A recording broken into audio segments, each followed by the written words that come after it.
আমরা বরাবরই ছন্দ আকারে পড়ব, আমরা গতানুগতিক ধারায় পড়ব না।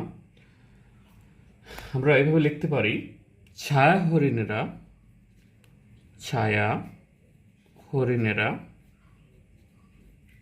সারা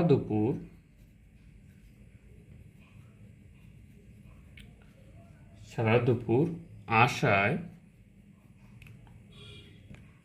বসে থাকলো যে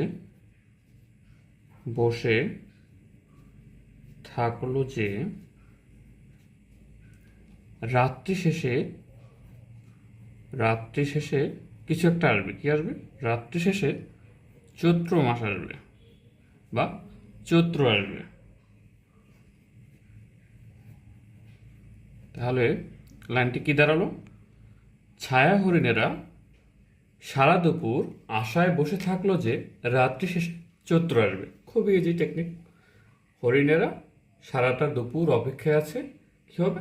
রাত্রি শেষ চৈত্র মাস আসবে। তো আমরা এখন কাব্যগ্রন্থ মিলাবো, দেখি। রাত্রি শেষে, বা প্রথমটাই শুরু করি, ছায়া হরিণেরা। এখানে হবে ছায়া হরিণ একটা পেলাম। তারপর হচ্ছে সারা দুপুর, দুটো কাব্যগ্রন্থ পেলাম। তারপর হচ্ছে আশায় বসতি থেকে আশায়, তিনটা পেলাম। তারপর হচ্ছে রাত্রি শেষে চারটা পেলাম। তারপর হচ্ছে মেঘ বলে চৈত্র যাবে, এই চৈত্র থেকে মেঘ বলে চৈত্র যাবে, এই পাঁচটা আমরা এভাবে মনে রাখতে পারি। এই তাহলে ছায়া হরিণের থেকে ছায়া হরিণ, সারা দুপুর, হুবহু মিল।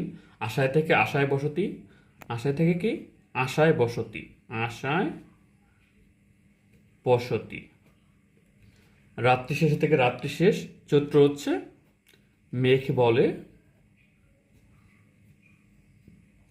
বলে চৈত্র যাবে। আমরা রাত্রি শেষে লিখলাম না, কারণ রাত্রি শেষে শুধু রাত্রি শেষ, এটাই।